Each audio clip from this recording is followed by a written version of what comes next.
here's Charlie Kirk talking about already anticipating, the gulags. And this kind of underlines a deeper point. Pause it for 1 second. Robert Reich is trying. I am in no position to in any way make fun of anybody's backdrop or their camera. But does this not look like he's doing like an after basketball game? Yeah. Like he's also like sweaty. Sports post game. Like a sports post-game press conference, like, Coach, why weren't you able to score? We're not able to score because we weren't able to score. Next question. He's got a Gatorade next to him, yeah. Honestly, right? All right, go ahead. Lines a deeper point. What Robert Reich is trying to get at here is that he's going to want punishment for anyone that dared to support Donald Trump. Because, look, Robert Reich doesn't care about the hatefulness. Oh, yeah, and look at that. the lies That's of Trump. All that's a bunch of nonsense. He cares that Donald Trump interrupted and disrupted the socialist power grab that Robert Reich thought was going to happen in his lifetime. That Donald Trump might have actually disrupted and prevented the central planners like Robert Reich from having the amount of power that he once desired. Remember, the left always judges success by how much power they are able to get. Oh, yeah. We in conservatives judge success by how many ideas we are able to communicate and people we are able to persuade. Two completely different things. So Robert Reich... I got some bad... Who's going to tell him? It sounds like something out of the characteristics of dictatorial transitions of power. I agree. I'm reading from theblaze.com. Exactly correct. Wait, what? Pause it 1 second. Is that the title of a book published by The Blaze, or what is he reading? First off, is there any, I don't even know what issues, honestly. I don't even know what issues that ostensibly someone like Charlie Kirk is supportive of these days. Honestly, I guess the Second Amendment, right? Right? I mean, the Second Amendment and healthcare as it is. Honestly, if you had to list what, now I know they're going to pivot back to deficit and stuff like this if Biden wins, but right now, for instance, when Trump was asked on Fox and Friends, what differentiates you and Joe Biden? And he said, well, not a socialist hellhole, whatever that means, not socialized medicine and guns, and do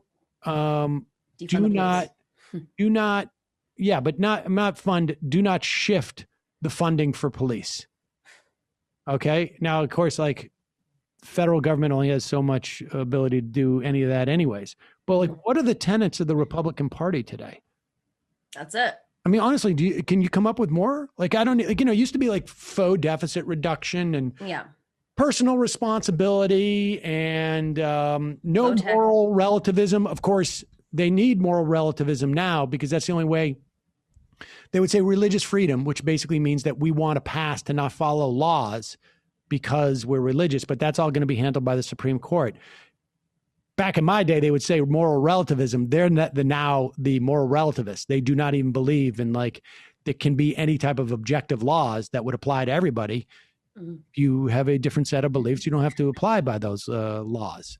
They would say now, but honestly, to say that conservatives believe in changing people's minds, you're failing. Yeah. Just look at the sheer numbers. You want to look at any type of polls. I mean, bring up any measure that would measure public opinion about anything. And they're losing on all of those fronts. Well, that's why they're bringing up defund the police, because it's the one area they're doing okay with. And that's a messaging issue. Exactly. That's by saying the words defunding as opposed to saying redistribute some of your funds that you use for police and have them go to social workers. I mean, we've got what was the other day, Brendan, that somebody said, I think it was yesterday, some cops were saying, or somebody was saying, why are police officers doing this? It should be the purview of social workers. you remember that yesterday? Was mental it? health check-ins? Yeah, but across the board. Mm-hmm. Here, let's go back to Charlie Kirk.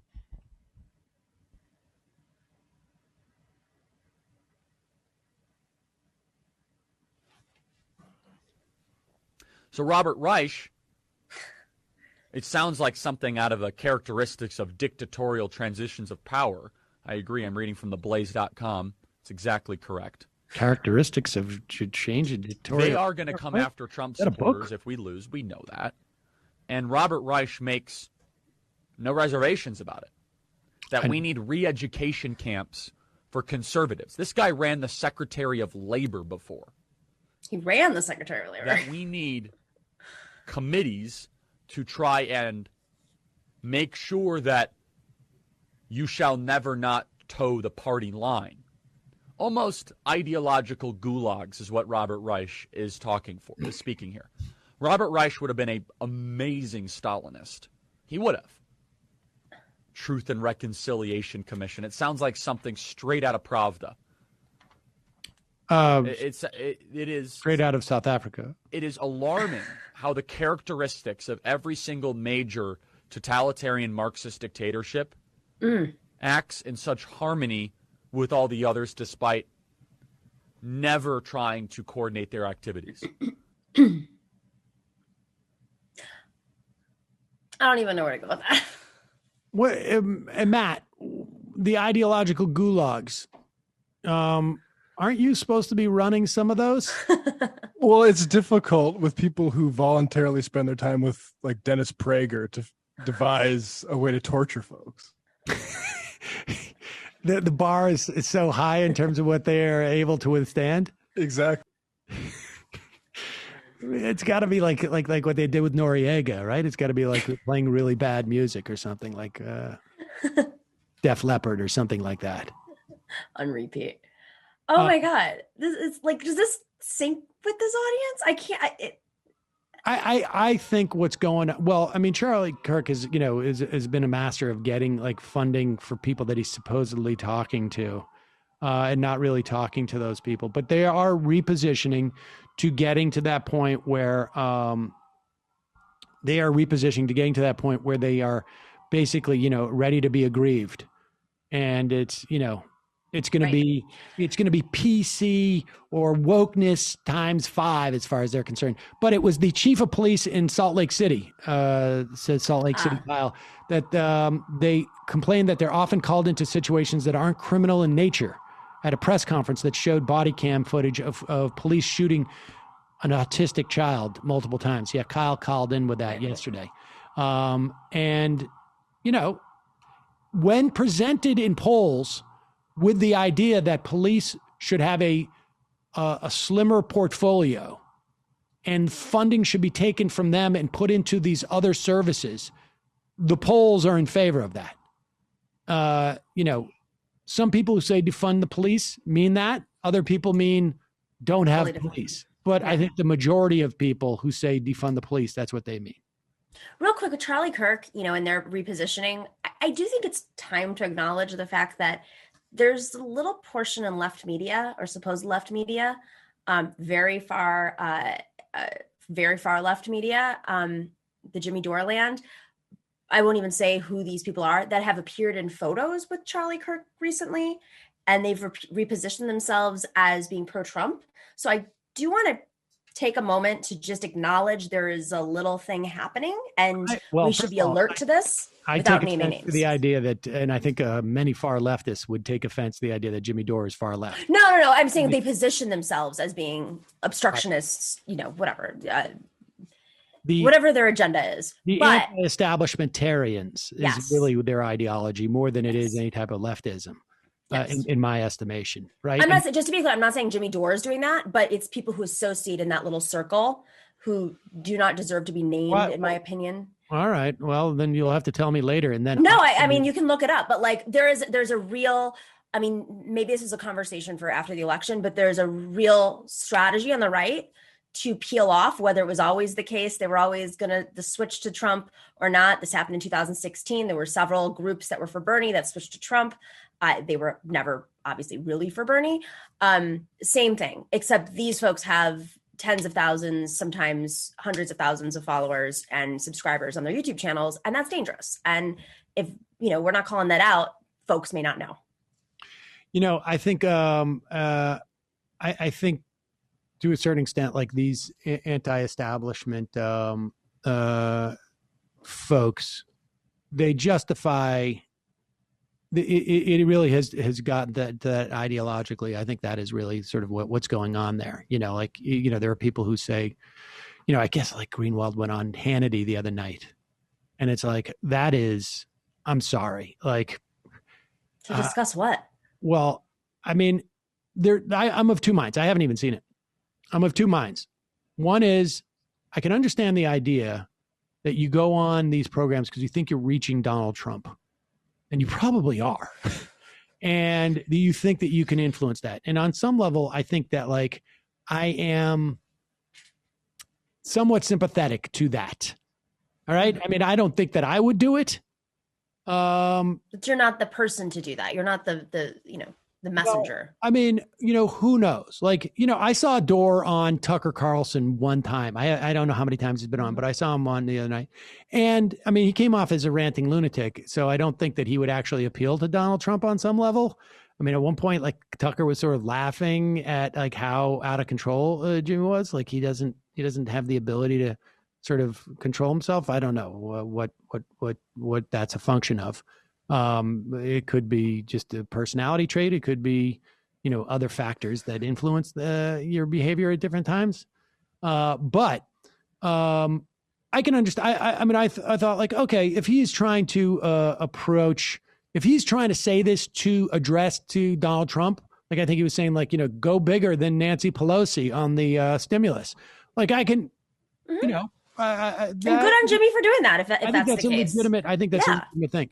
But I heard somebody, and like I say, I can't comment on what Greenwald was doing on Hannity's show because I didn't see it. I don't even know what he was talking about. But I heard someone defend it as he has, and I can't for the life of me honestly remember who it was. I think it was on Twitter somewhere. I'm not sure. He's been shut out of other platforms. Yeah. So why shouldn't he? And, like to me, like if the argument is like, look, this is a way I can talk directly to Donald Trump and I have an agenda and I think I can pull it off. Okay. All right, fine. But to say that it's okay to go on Sean Hannity because you don't have access to other cable television platforms, I think is pathetic. Now, he's not saying this, to be fair. This is just someone who was defending him. And I honestly, for the sake of me, cannot remember. I don't know if it was somebody I knew or it was just somebody I saw in some thread or whatever. But I've heard the idea before. Like, yes, I think he's doesn't go on, on MSNBC anymore. And at one point he did on, Maddow show and da-da-da. I don't think that, someone like Glenn Greenwald suffers for having a lack of platforms. Right. But B, that because you've been shut out of some platforms justify you going anywhere. Sean Hannity is definitionally anywhere. The guy is a complete hack. Yeah. He is a liar. He is disingenuous. He is not, he's not even like there's nothing redeeming about him, and that isn't detrimental to society by giving him any credibility with anybody. And like maybe Greenwald has a theory that he can influence Donald Trump's actions over the next week or two. I'm just saying that it's not insane to think that, but the likelihood of that happening versus the likelihood of giving what credibility you have with your audience to Sean Hannity, I think the latter is much more problematic. That calculation is really messed up. You're risking, I think, very detrimental things by giving Sean Hannity any credibility. I mean, look, I cannot tell you the number of shows that I am kept off of in some instances, like, but like there's, people can see what shows I've been on and not on over the years. I've been blacklisted by Fox. I'm not allowed to be on a Fox show ever. I've been invited half a dozen to a dozen times. And as soon as you get kicked up to the central bookers, they realize Sam's on the blacklist. He's off. And then I never hear from them again. Fine. I don't give a crap. I don't give a crap if I never get on MSNBC again. I don't get the idea that I would go and give Sean Hannity, pay any respect to that guy. I'll go on to argue with him. Yeah. And get kicked off and never come back. I mean, I'm willing to do that, but anything else, I'm sorry. It's not about you. It's not about me. There are bigger issues as to whether I get a platform. Well, and it's not even like I said to you, even when I was doing Fox a lot and CNN a lot, there were like 3 hosts when we as a movement needed that platform, because it's 2016 to 2019, pretty much, right? We were trying to move the white working class voters away from Trump. That was the agenda. I still would not go on Hannity because I knew no matter what I did, it was not going to give me the space to have that conversation.